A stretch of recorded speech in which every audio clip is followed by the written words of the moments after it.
We have developed speed, but we have shut ourselves in. Machinery that gives abundance has left us in want. We think too much and feel too little. More than machinery, we need humanity. We know the air is unfit to breathe and our food is unfit to eat. As if that's the way it's supposed to be. We know things are bad, worse than bad. They're crazy. Silence! The great and powerful Oz knows why you have come.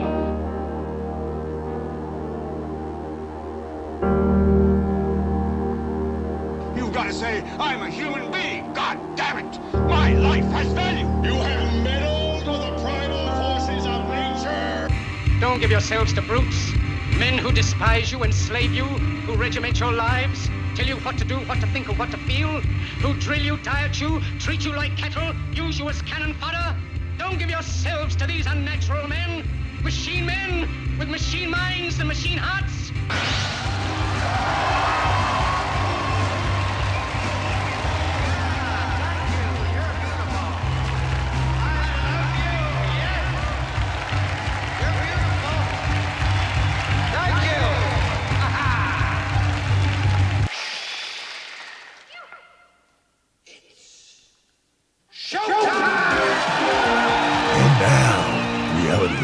With Jason Bermas. And who loves you? And who do you love?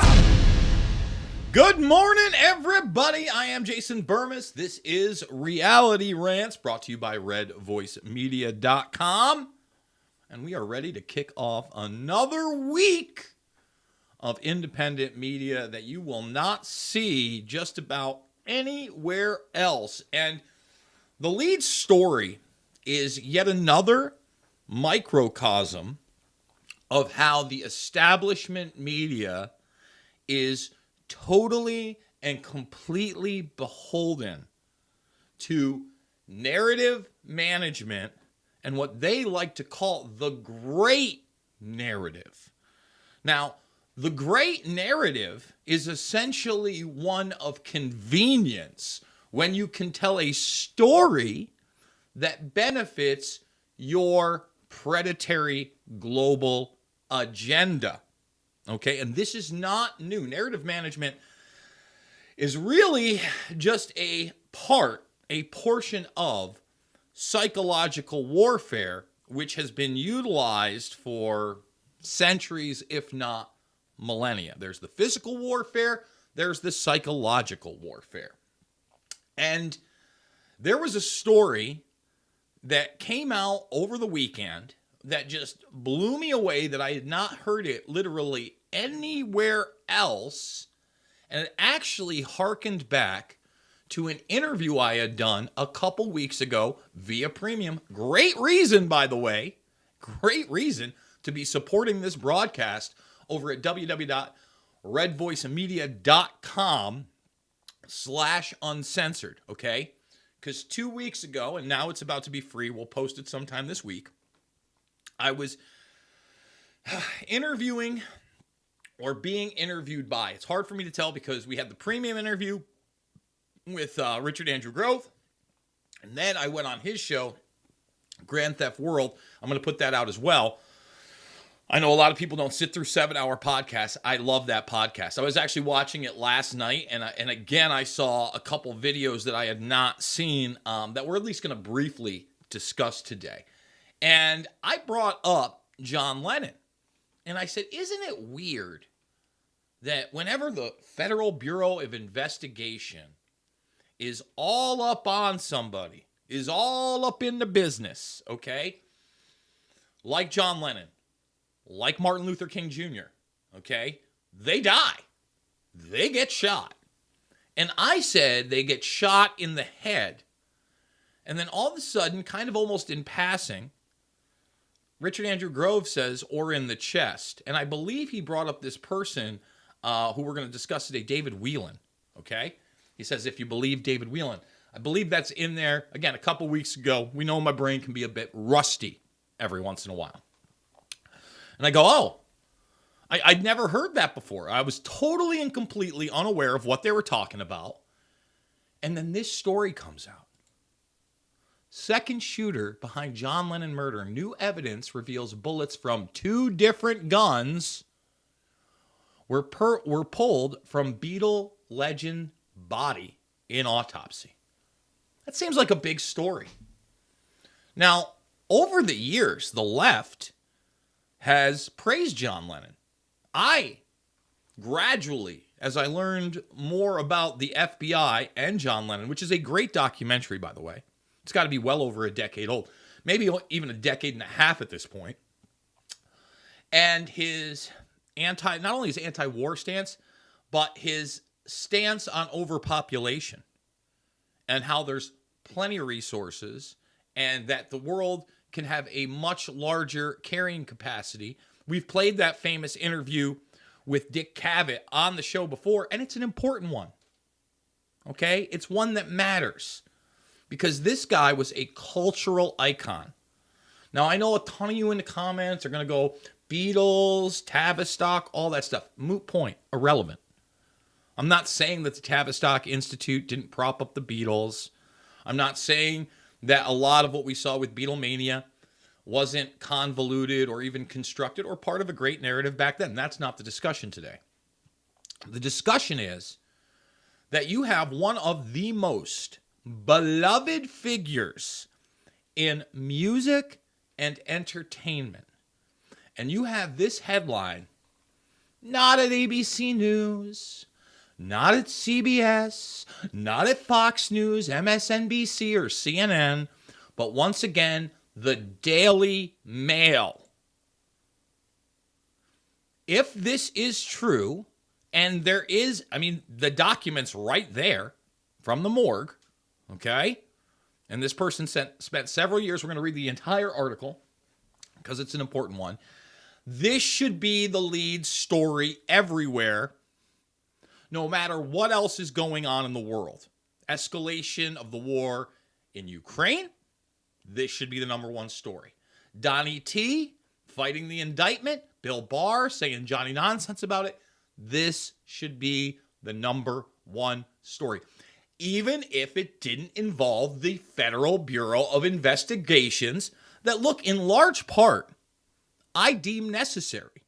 You need a law enforcement agency to handle things that are beyond the scope of the local police department, the sheriff's office, especially when you're talking about crimes that span several states and do have an organized element to them, or you're dealing with a person or network that are trafficking human beings. We're going to talk about high-level trafficking a little bit later down the line today. In fact, I have Kathy O'Brien speaking back in like 92. It's like a 22-minute excerpt of her, and she's the woman behind Transformation of America. It's amazing how accurate and prophetic that work has been. I'm not saying all of it is correct, but then again, you're talking about somebody that was involved in being allegedly, but it doesn't look alleged to me, spoke before Congress, mind-controlled sex slavery. So I would assume during that type of abuse, there are going to be points in time where cognitively you may not be there. You may be under the influence of this or that. And that certainly, to me, seems like aspects of this. Okay, so we're going to go over that. So without the FBI being possibly involved in this, revelations in John Lennon's murder should be everywhere. We're a culture obsessed with celebrity. But now all of a sudden, that generation of the 60s, 70s, 50s, their heroes don't matter anymore. It's not even a part of the cultural fabric of what's going on today. And that's by design. Those that do not know the past, okay, are doomed to repeat it. And when you allow somebody like this to be murdered, and then you scapegoat just one individual when the evidence clearly points to more than that, you've done your narrative management. And if you can hold that lie for 40 years plus, when it does come out to the contrary, First of all, I'm sure this guy is going to be attacked. I'm sure people are going to try to debunk this. But again, it certainly hasn't been reported on in the media in this country. And that shows you where we're at. We can't report on important revelations about not only our celebrity culture 40 plus years ago, but the anti-war, the anti-globalist culture, and the culture of corruption within our intelligence agencies, okay, within our law enforcement agencies. And at lower levels, I understand why some FBI agents, like when they blow the whistle, they say, I don't want to make the agency sound bad, and I think the agency's great, and I would never, Christopher Wray is a great individual, and Robert Mueller is a great individual, and this certainly isn't going after their character. I mean, I've worked with them, blah, blah, blah, blah, blah, blah, blah, blah, blah. Meanwhile, those people at the top, Wray, Mueller, etc., are beholden to the great narrative, are puppets of the predator class, are the ones that allow the mass levels of corruption at the top. The FBI, along with the CIA, essentially works as the cover-up crew for black operations, okay?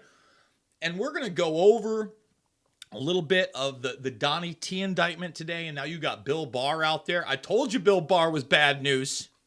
Warned everybody from the beginning. Old Billy CIA Barr. Oh, if half of what is in the indictment is true, ooh, he's toast. He's toast. Meanwhile, that criminal case, those federal indictments, that's just the beginning of what they're about to do. A total and complete banana republic style. And we're going to focus on that, which essentially are really non-issues, which are make-believe and imagination land. Donnie T didn't put us all in danger with classified documents at Mar-a-Lago. It's ridiculous. It's absurd. It's obscene that they're doing this to the guy. And, I had a great conversation with Ryan Christian of The Last American Vagabond. We're going to play a small portion of that today for the premium over the weekend. I want to encourage people to go check that out. Great interview, especially if you're supporting the broadcast. And we talked about the real faults of Donnie T. That a lot of it was window dressing. One of the things that he tweeted at me later that we didn't bring up was the killing of Soleimani, which he still talks about as if it's the best thing since breakfast. We killed Soleimani. Bad move. Bad move. That guy was our ally in Iraq and helped fight ISIS, which our government, our deep state helped prop up. That's what all the evidence shows. Another fault of Donnie T that we didn't get to bring up. He still talks about the Syrian attack in Douma as if there was a gas attack by Assad on his own people. Not real. Imagination land. So you got to be fair. You got to go both sides. Does that mean that he's not being wrongly persecuted and prosecuted? Of course not. That's exactly what's going on. They don't want him to run for some reason. They don't want him in there. Why? I believe it's because somebody like DeSantis is much more of a malleable puppet. I believe it's that, look, they can't run with Joey B anymore, Zombie J much longer. They don't want any opposition to him, all right, unless it's their opposition or their installment of a Gavin Newsom or someone similar. That's what is really going on.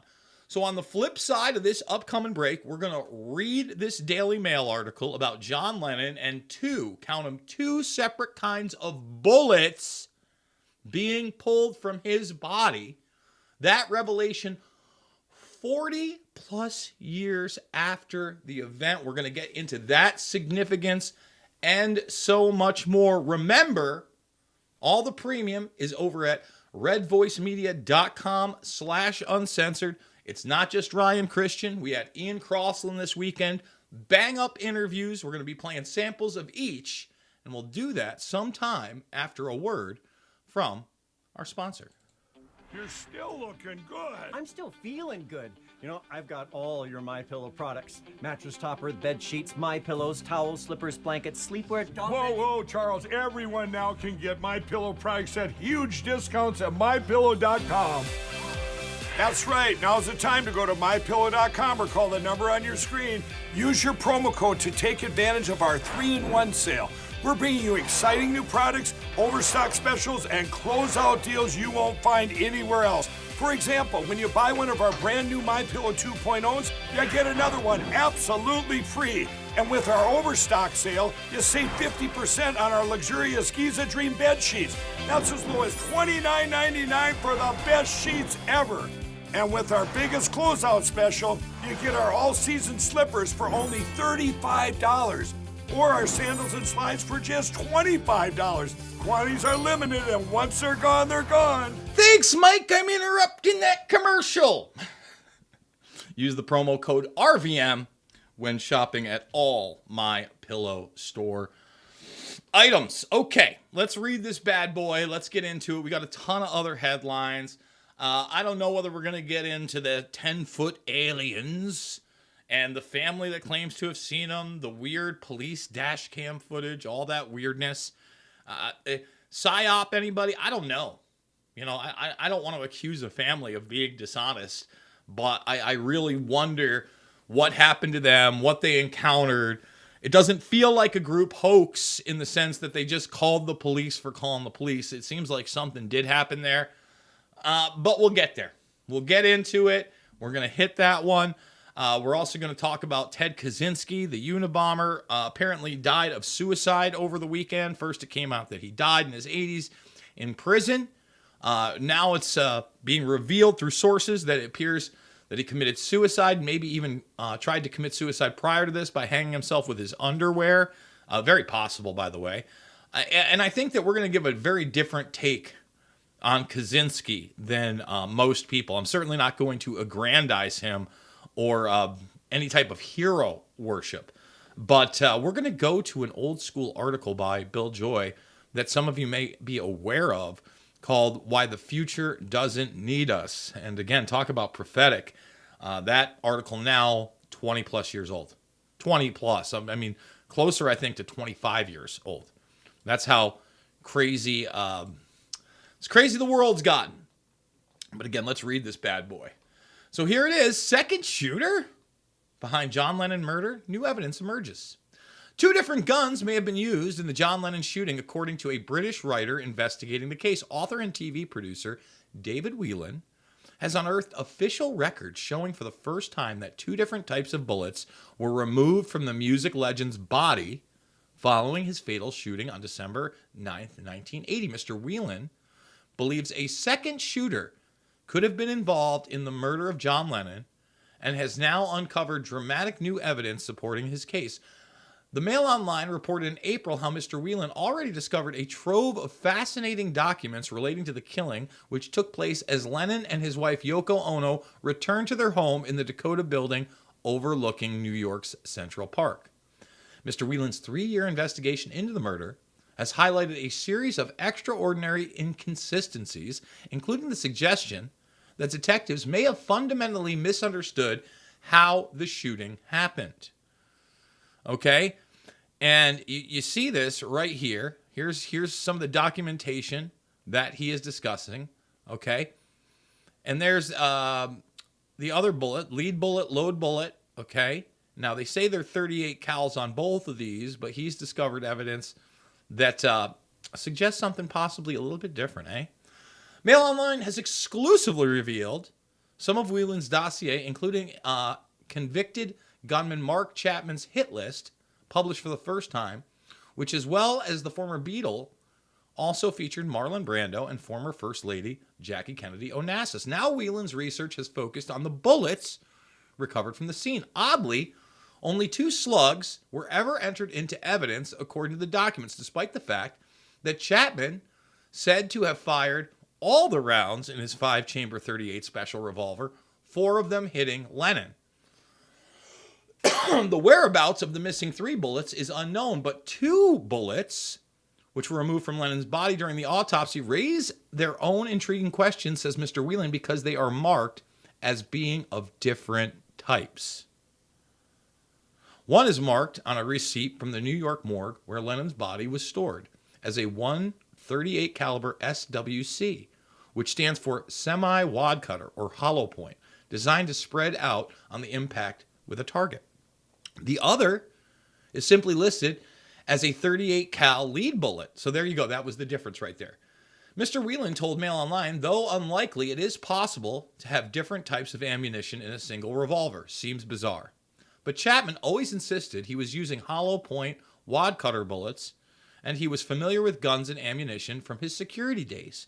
He added, different bullet types found in John Lennon's body is explosive information. Perhaps this is one of the reasons why Lennon's autopsy has not been leaked to the world by authorities.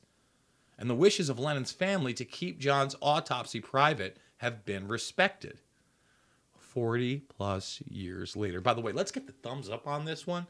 Thumbs up, subscribe, share. Remember, the second hour is 100% free over at rvmrumble.com. Make sure to subscribe to the Rumble channel of Red Voice Media, myself, and all the other great hosts that are on there. But remember, that stream goes from now until 8:30 p.m., almost 12 hours, Monday through Thursday. Not gonna wanna miss it. As we revealed in April, Mr. Whelan, 56, has spoken to key figures involved in the aftermath of the shooting. These included the surgeon who treated Lennon and 2 nurses who assisted, as well as uncovering other witness testimonies which don't appear to correspond with the official narrative. The prosecution's version of events, accepted by the courts, was that a disturbed loner, Chapman, lay in wait for Lennon and shot 5 times, 4 of the bullets hitting his victim in the back. But this now appears to be riddled with contradictions. Instead, Whelan's witness suggests the way the shooting was officially recorded may have been completely wrong, with the fatal shots fired into Lennon's chest rather than his back. Okay, interesting. Let's see what else we got here. He added, if Mark David Chapman was shooting hollow bullets at John Lennon and only 1 hit him, with 4 missing, this could account for the 1 which was found in Lennon. It could also account for 3 bullet holes low down in the glass vestibule doors, which were at a height that didn't match Lennon's upper left chest wounds. As for the normal lead bullets that was found in Lennon, could this have come from the weapon of a second shooter inside the vestibule area and be the single bullet that a doctor and 2 nurses all said was left in Lennon's body?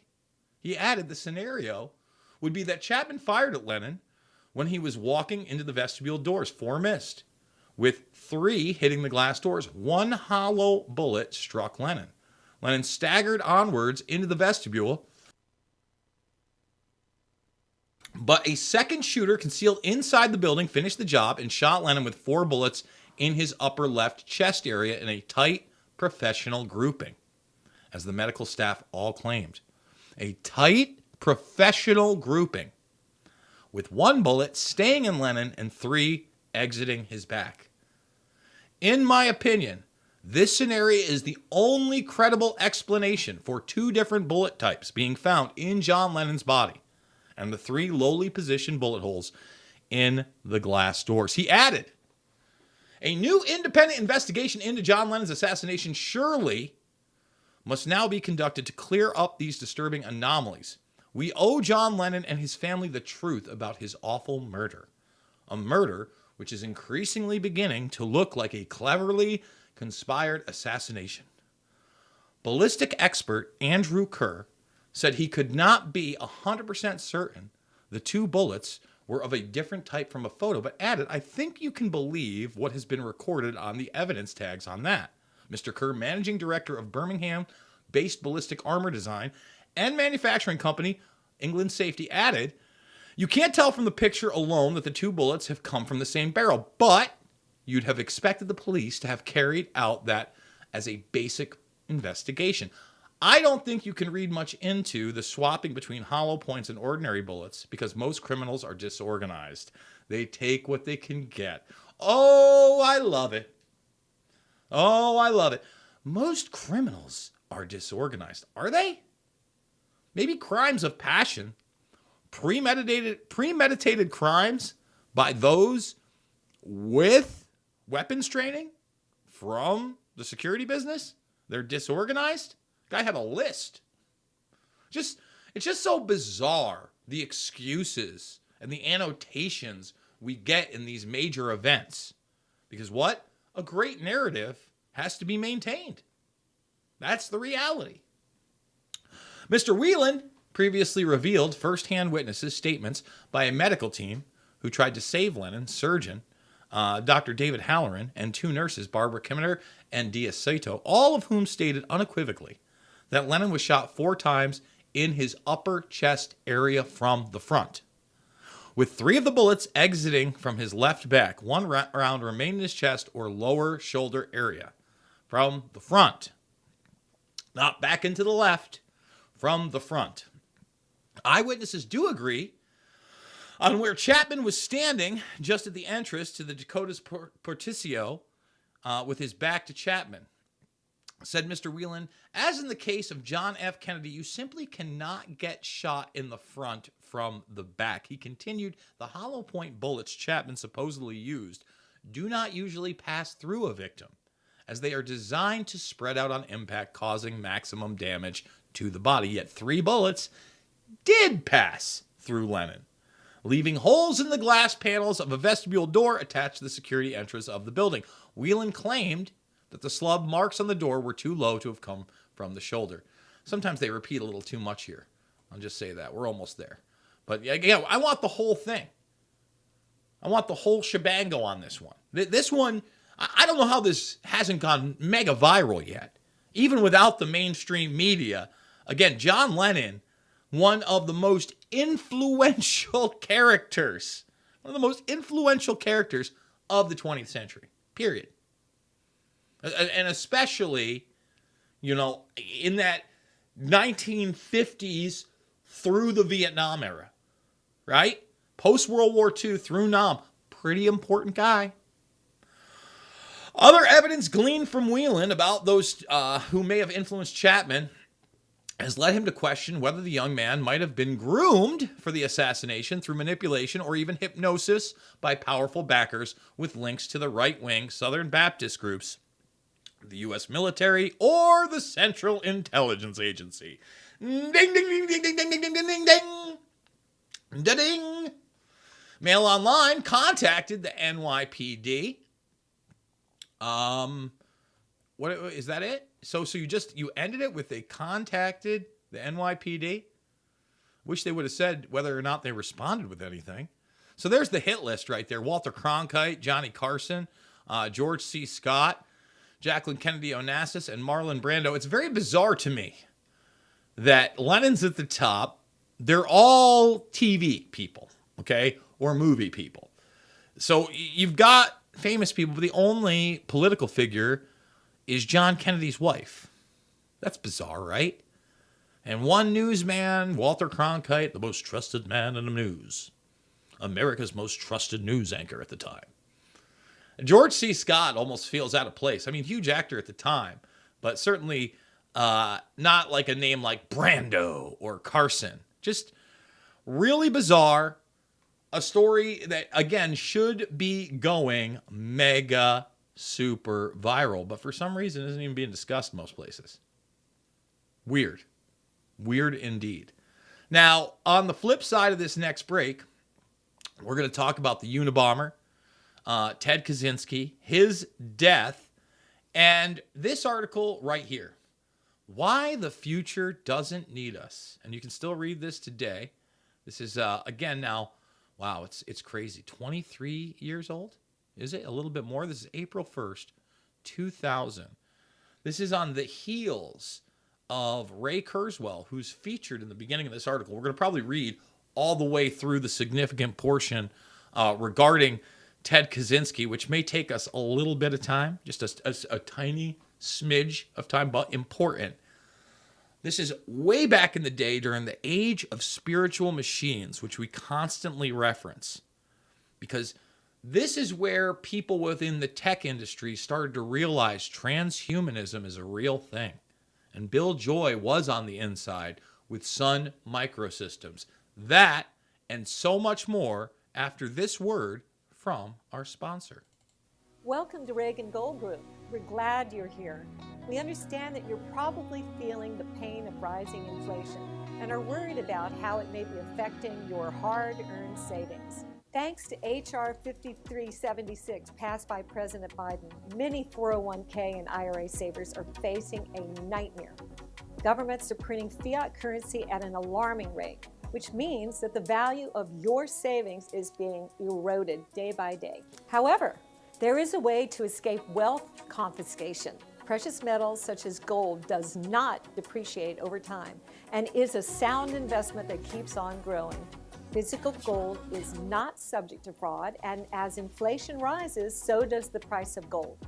It's an investment product that is renowned for its ability to hedge against inflation. I'm Leith Eaton, the Senior Account Executive here at Reagan Gold Group. We offer 100% free IRA rollovers with free storage, maintenance, and insurance for up to 3 years on qualified orders. We understand that your financial needs and goals may change over time, which is why we offer a hassle-free buyback commitment.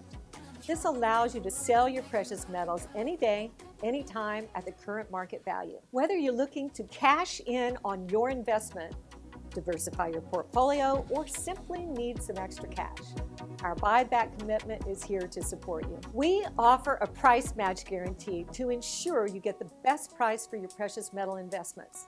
Contact us before making a purchase and we'll beat any competitor's price. We also understand the importance of the safe and secure shipping of your metals. That's why we fully insure all orders shipped to our customers with signature required. Book a free consultation with us now to learn how you can invest in precious metals and hedge your financial future. And for a limited time, we're offering up to $2,500 in free gold and silver. Don't miss out on this limited opportunity. Contact us today to take advantage of this amazing offer.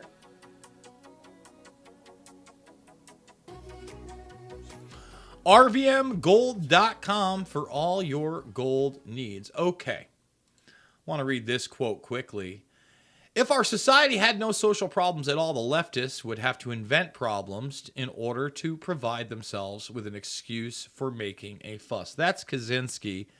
And look, I don't like the left-right paradigm. I believe this is a predator class, a globalist class.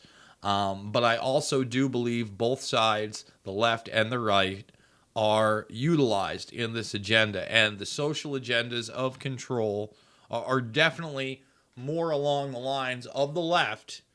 But hey, they had every right to complain about the unjust war in Vietnam. And once again, Lennon was a hero of the left. Where's all the stories?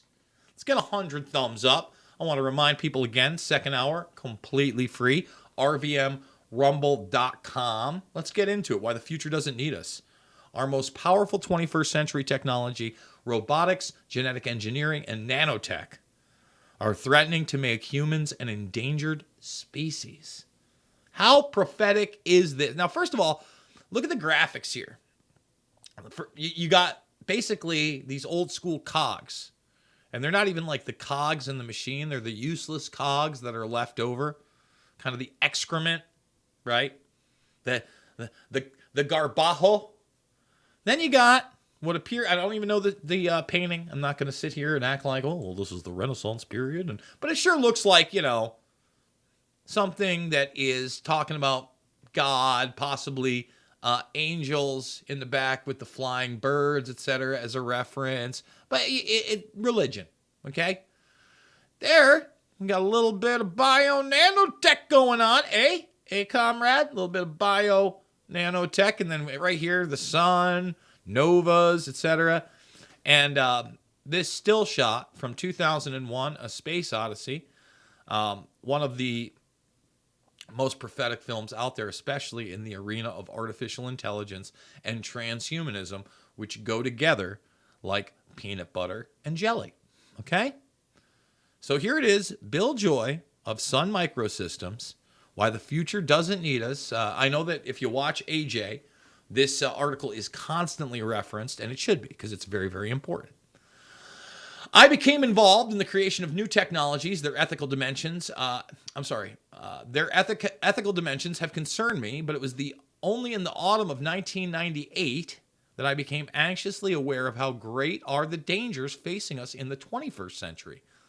I can date the onset of my unease the day I met Ray Kurzweil, the deservedly famous inventor of the first reading machine for the blind and many other amazing things. Absolutely. Kurzweil's a smart guy.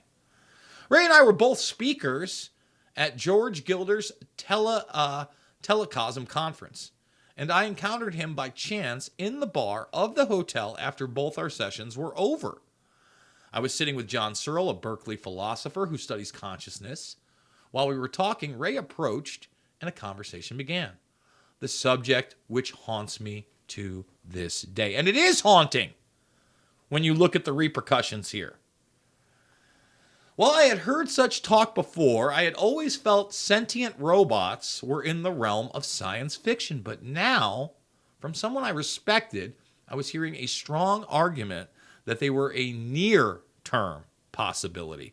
And by the way, Kurzweil has said that the singularity, or the point in which robotic, artificial, intelligent learning surpasses that of human beings, comes in the 2030 marker. Okay? Less than 7 years away. Just pointing that out.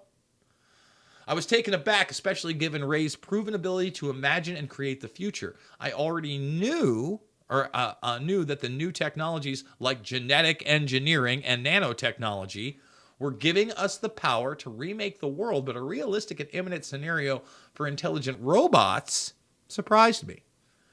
It's easy to get jaded about such breakthroughs. We hear in the news almost every day of some kind of technological or scientific advance.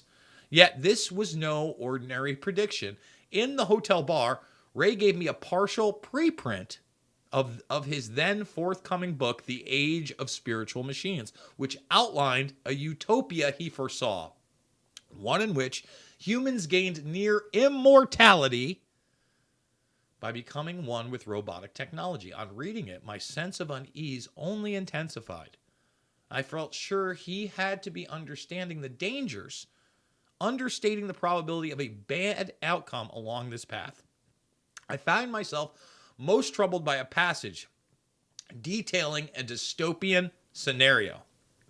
Now, the new Luddite challenge. And by the way, I had this conversation with Ian Crossland, and he's like, I don't want to be a Luddite. We talked about AI. We talked about transhumanism. I showed him some of the new AI prompts in Photoshop. Once again, the thumbnail we used today, although the John Lennon picture was myself taking a photograph and running it through some filters, etc., manually manipulating it, everything else in there, including the agent and the Beatles and the desert, all AI generated. And we're in the baby steps of this thing. Some of the new AI generation, in fact, I should play that video. We'll see what we get to today, is this NVIDIA Omniverse. We've all heard about the metaverse. Well, the Omniverse is this new NVIDIA, which is basically, for those that don't know, video cards for the most part that are either in something like your Xbox on the lower end or your high-end PC. People that do editing, 3D graphics, often utilize these systems and chips. And now they've gone full AI to the point where they're taking a PowerPoint or a PDF file of a floor plan and they're building the factory from the floor plan via AI. And and you can add physics and it works. It's wild. It's where we are now. And although that AI is currently being run by human beings, the prediction is, guess what? It's just going to be more AI running it in the future. You talk about automating people out of business. My goodness. First, let us postulate that the computer scientists succeed in developing intelligent machines that can do all things better than human beings can do them. In that case, presumably, all work will be done by vast, highly organized systems of machines, and no human effort will be necessary. Either of two cases might occur. The machines might be permitted to make all of their own decisions without human oversight, or else human control over the machines might be retained.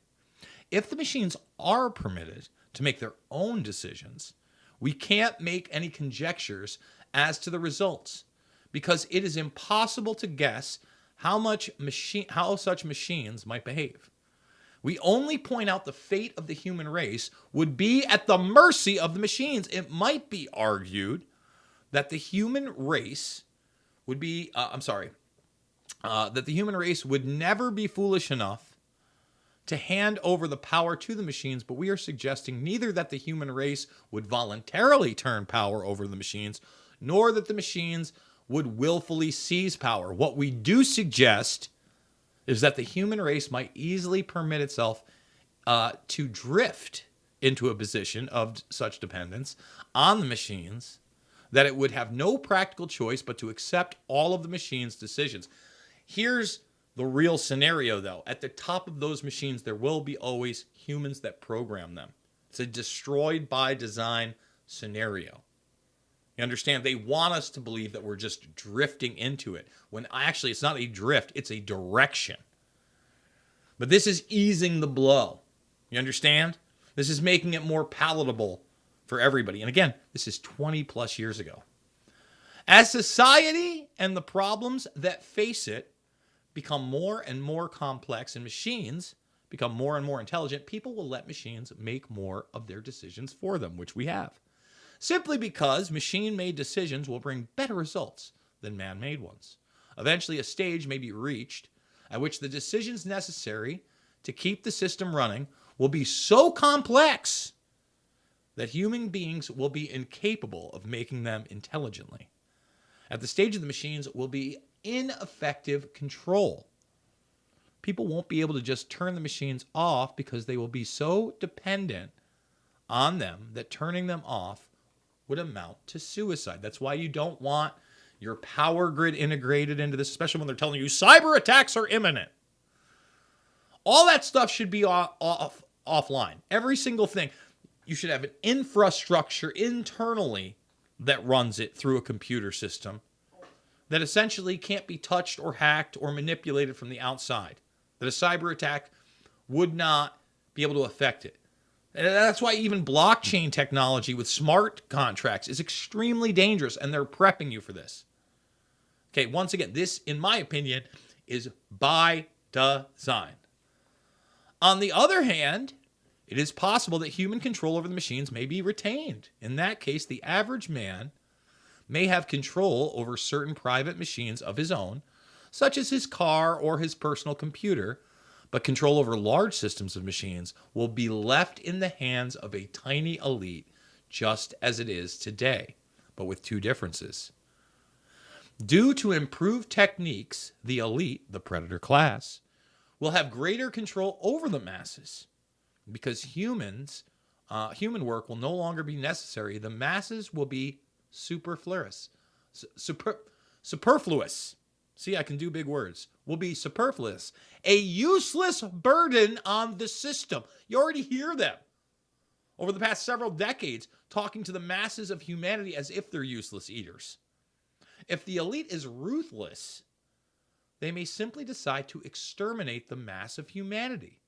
If they are humane, they may use propaganda or other psychological or biological techniques to reduce the birth rate until the mass of humanity becomes extinct, leaving the world to the elite. Or if the elite consists of soft-hearted liberals, they may decide to play the role of good shepherds to the rest of the human race. They will see to it that everyone's physical needs are satisfied, that all children are raised under psychologically hygienic conditions. Office of Hygiene, anybody?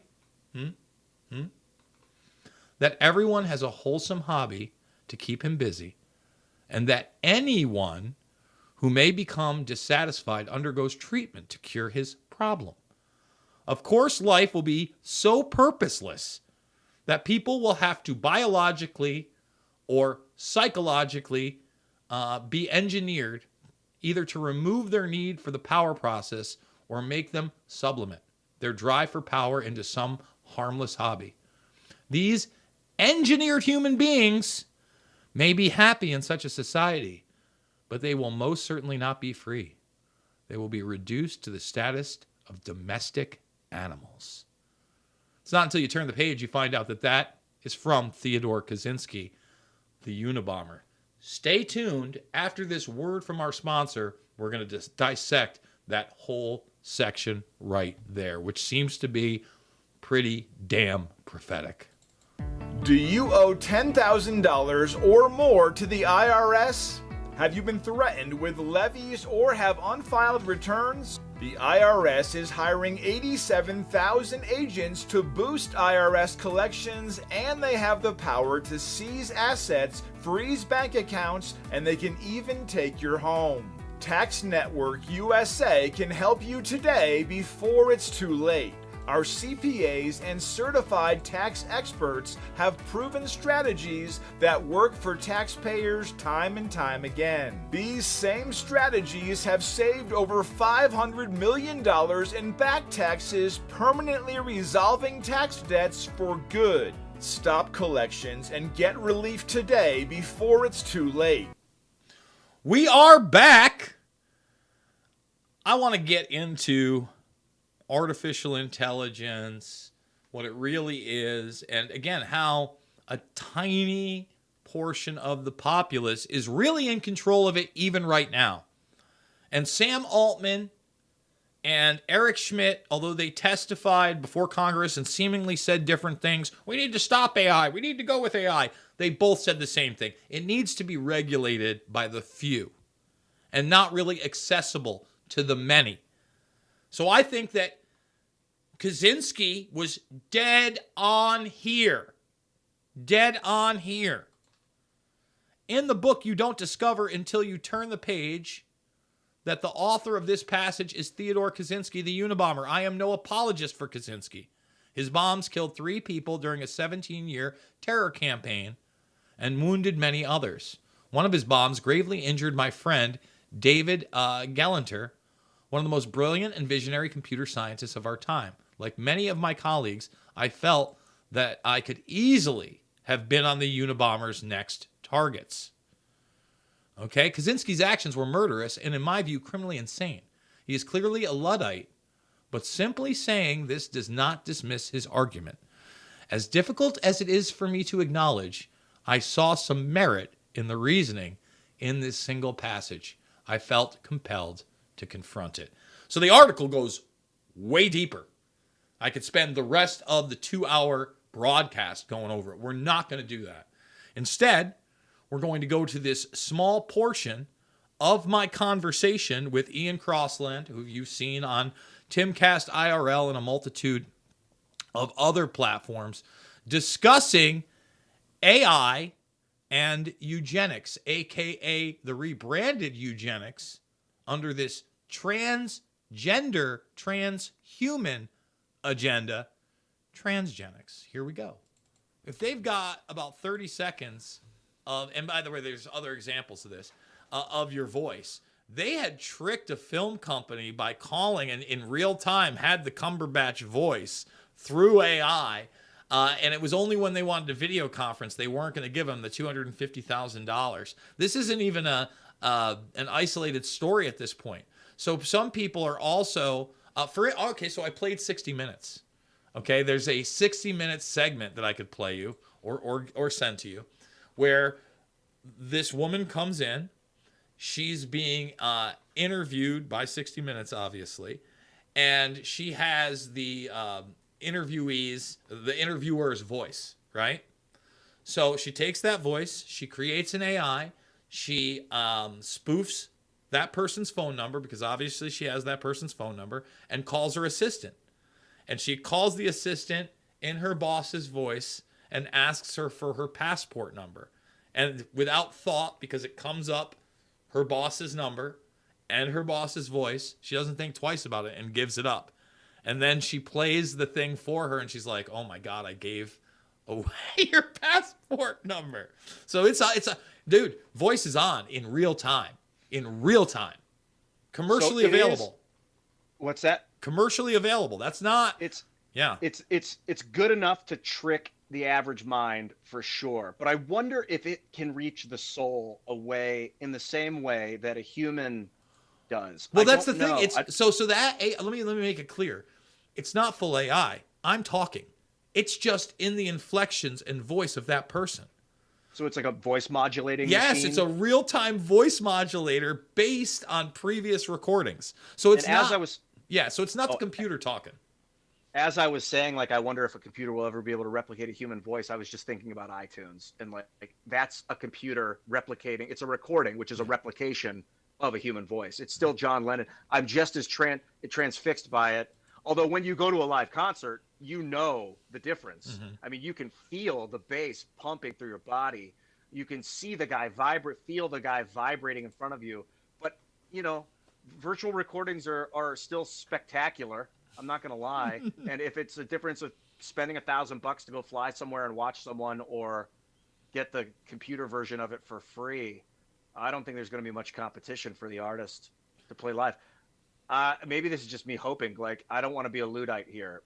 If are humans just becoming obsolete? That's something that we were talking about with Zach today. Like, are we the cells in a body that are creating the superorganism of Jason Bermas? Like, you don't think of yourself necessarily as the cells, even though you are. Like, I am Ian, but I'm also part of a superorganism that is God, or now that is part of this AI, that we're creating, that's going to only know itself as the AI, maybe examine its own cells, Ian Crosslands, with its own microscope.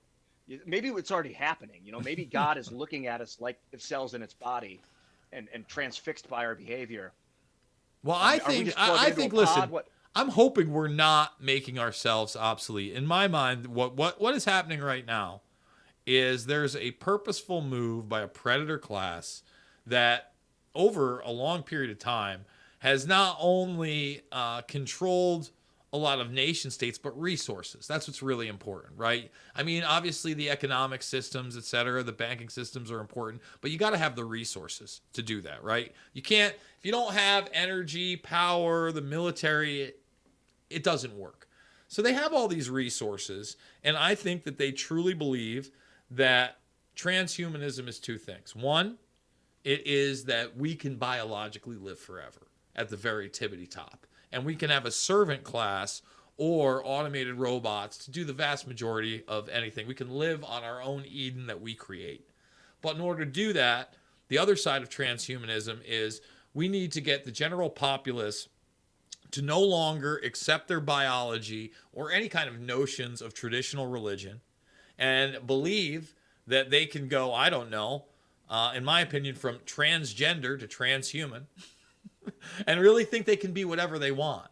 And that ultimately you can have a digital twin or a mind clone and upload that consciousness, and you'll live forever that way. So I think it's you get to experiment on a populace, not only with the technology you want them to merge with that is obviously cybernetic, but also things like mRNA and other bio-nanotech to see what works. You harness that. You use that for the actual anti-aging tech, aka what Calico does for Google. I mean, I'm sure you know. I mean, I take NAD plus. I take metformin. I take resveratrol, right? And those are what's publicly known. But how far can you take it with the populace? And really, it's that kind of like creepy eugenics of a godlike populace and the serf class. And does the serf class need to be around at the end? You know, you just asked that question. I think to them, it doesn't. So they want society to buy into that we're obsolete, that this is, you know, we might as well merge with them like Elon Musk says. You might as well you can't beat them, join them, Ian. Yeah, I have thought about personally, like, plugging in and just to try and control it, because I think the AI is going to need some people to resist it and question it and constantly debate the thing. Like, people will be in the neural net, in a meditative trance surrounding this AI superstructure, and just 24/7 in a constant mental debate with this thing to keep it sane, to keep it from flipping out and going rogue. And they'll be repositing what they're experiencing back to the humans that are awake and outside of the machine. But there's some humans that are going to have to submit their bodies to that in order to survive, or to coexist with this thing. Otherwise, it will just totally take over and no one will know what it's doing and how. And I honestly would be willing to put my body into that state. I think a big part of being able to do that is to clear your mind. If you're able to have no thoughts for long periods of time, because if you can't control your thoughts, the AI is going to have control of you. It'll be able to read your mind. If you have no thoughts, there's nothing to read, and so you'll be able to move the motion. I'm open to that. I'm open to it. I kind of like the idea of being in a meditative trance for eternity, or until I'm no longer needed. But so what? Just to clarify what you're saying, you think there might be a class of people that are looking to live forever. So like, I think it's in doubt. First of all, it's in their writings, man. Like so we just saw it from transgender to transhuman, and Rothblatt is again the most powerful transgender human being on the planet. Like national security clearances, helped develop the satellite system for SiriusXM, founded that. On top of that, works with NASA. This is their 1997 book, Unzipped Genes. Let me just read you just something really creepy. That's what this transgender agenda is, okay? To normalize that you're going to take control of your biology and do whatever you will. This is taking charge of baby making in the new millennium. So a transsexual Chinese couple want to have hermaphroditic children so they can enjoy the pleasures of both sexes. The portion of the gene sequence that turns on male sexual characteristics is added to a sperm carrying only an X chromosome. The resultant child has both male and female reproductive tracts. So they're already talking about this idea in 97 of Chinese transsexuals having hermaphroditic babies that they genomically control. And by the way, you know what the good eugenics is? Because this is all about the good eugenics, because we're taking control of baby making. Would you like to know? Oh, yeah. It's transgenics. Literally. Tell me more. Here it is. Sharing our genome, the fabric of life. Expressing our genome, intentional life. Transgenic creationism. My perfect monster. How transgenics works. Should we fear transgenics? This was authored again in 1997, and there was a precursor book, okay? Basically, the sub-directory of this is the manifestation of the freedom of form. And this person in 95 wrote a book on gender, which is the manifestation of the freedom of gender. So gender ideology is directly coming from this person that also talks about mind clones. And eventually, through lawfare and the science of psychology, we're going to give these mind clones and entities we create rights. Get the whole story on Red Voice Media Premium using the link below, completely uncensored and ad-free.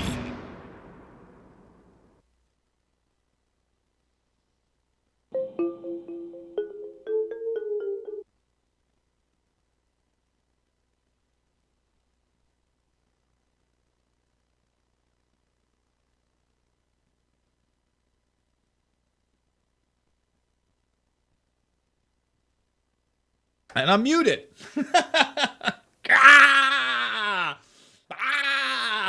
I play part of the intro. I'm muted. Thank God I have this watch on. Thank you, Krista. I really do appreciate that. Guys, if you want to see that full interview, try it out for $1 today. redvoicemedia.com/uncensored. First week is $1. That Ian Crossland. I had another great hour-long plus discussion with Ryan Christian. We're going to be playing a small portion on that, on high-level trafficking. We're going to get into this redacted / Mel Gibson revelation of a possible documentary series. And, I watched more of that redacted clip, and a lot of it's really good, but then it also shows a clip of Robert David Steele, who, look, I don't like to speak ill of the dead, passed during the COVID-19 84 nightmare, but a lot of the stuff he was putting out was complete and total Johnny nonsense. We're going to go to the final break of the first hour. I'm going to briefly come back over on YouTube and tell you where you can watch the rest of the broadcast for free. Hint, RVMRumble.com after this. We love the internet, but the internet is tracking everything you do. Take control of your online privacy with IPVanish. People with malicious intent are everywhere, watching you. Criminals can hack your Wi-Fi, while broadband providers and advertisers monitor your data. With IP Vanish on your device, your internet activity is encrypted. No one can see what you're doing. Your location, your connection, completely hidden. Protect your internet privacy today with IP Vanish. RVMVPN.com, RVMVPN.com. I use IP Vanish. All right, it's that time again. We're going to go over to the second hour, RVMRumble.com. Go subscribe to the Rumbles already. We need more people on the Rumbles. My videos are getting 2 to 3 times the views on each station, RVM and my own, more than YouTube. More than YouTube. I only have 17,000 followers, subscribers, or whatever over on Rumble. 70,000 plus here on YouTube. I do 3 times the traffic on each of those channels almost every day. Should tell you something about the great narrative, who's controlling it, why you should support independent media. So YouTube, you know the drill. We got to end the broadcast with you, and we're going to get wild and unsafe.